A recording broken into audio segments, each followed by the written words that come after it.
Hello, my name's JP Philippi.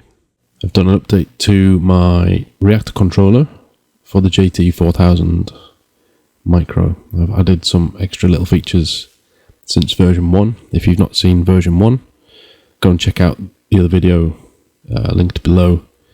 That gives an overview of what you can do with the controller to change all the parameters for the JT4000.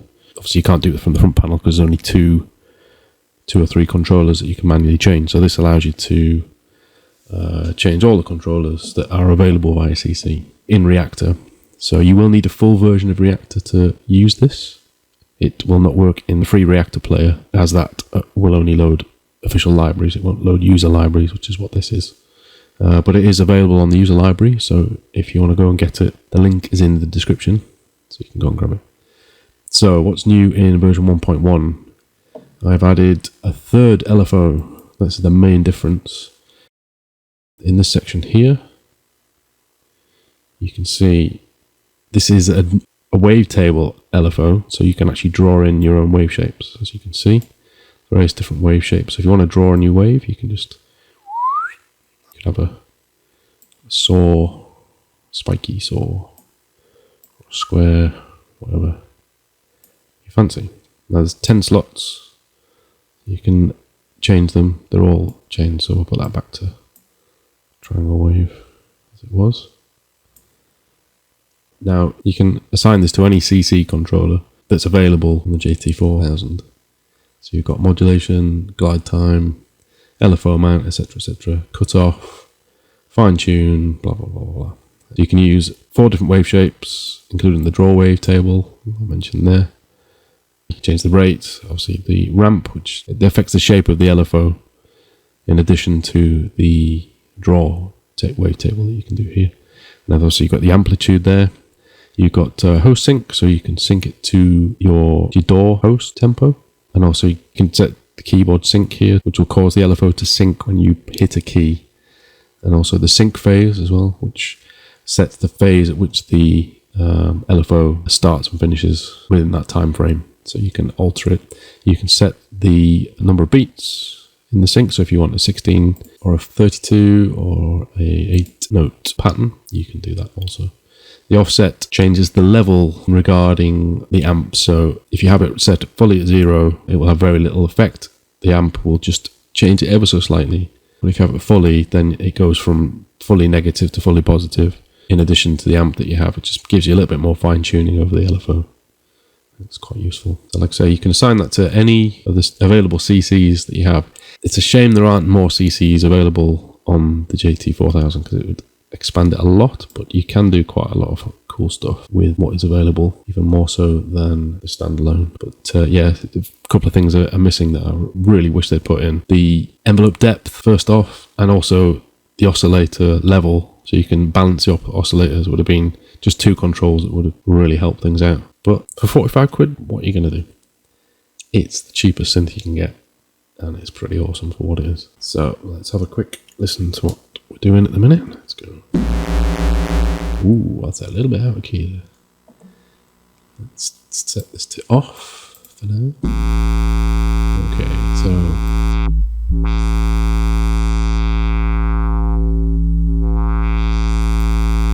cut off there.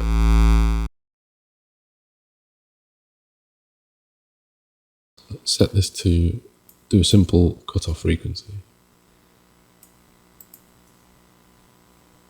There we go. So that's assigned using this draw wave table here. The rate's set very low. Let's put the amplitude up a bit of it. So you should hear it.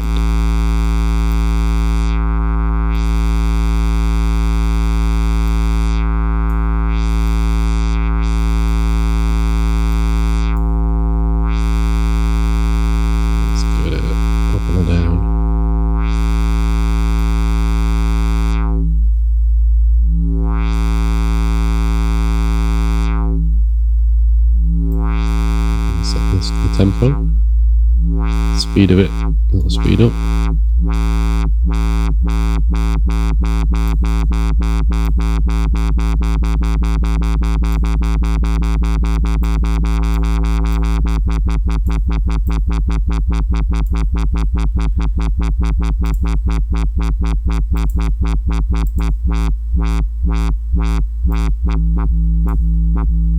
Change the wave shape, see what you get.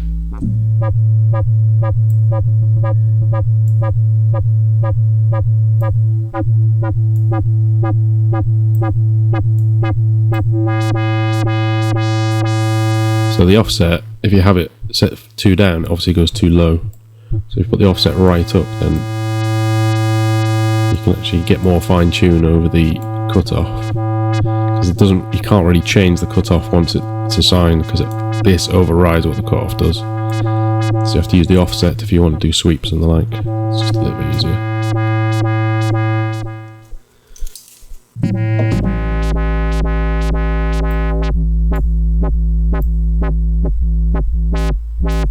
If you want it, just a simple try.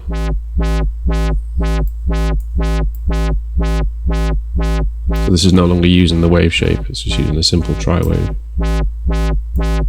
Set the host sync, speed up a bit, and change the ramp so it goes whoop instead of dow.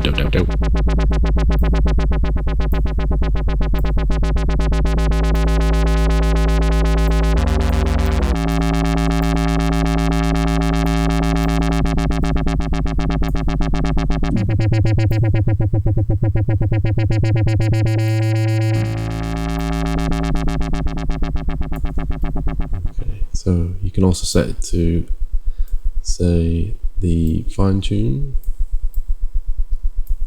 This one, fine tune. Let's put the cover in.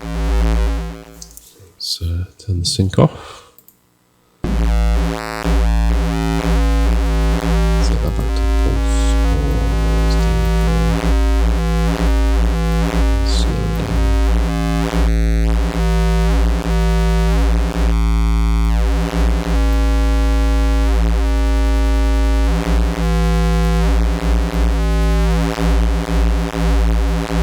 Get a nice phase and varies over time.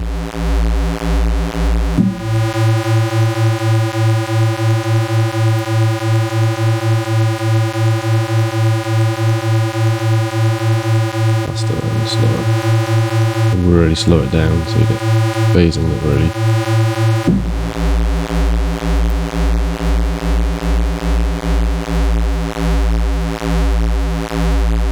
That fatness from two oscillators. The same if you change the saw as well.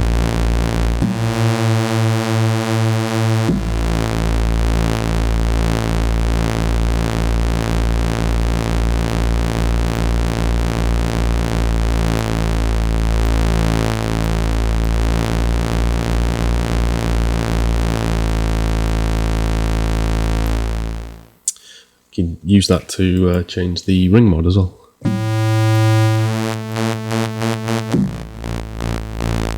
So obviously the ring mod amount, when you have that full, it's fully ring mod, which means that the fine tune of each oscillator affects the amount that it oscillates the other one. So you can hear it. So quite extreme there, so let's just make it a little bit smoother.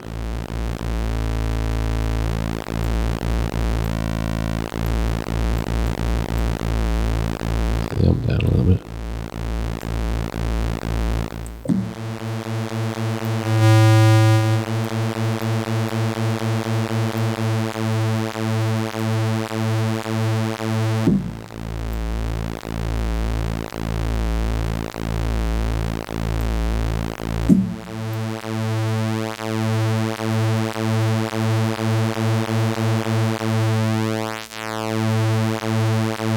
Some nice phasey sounds there.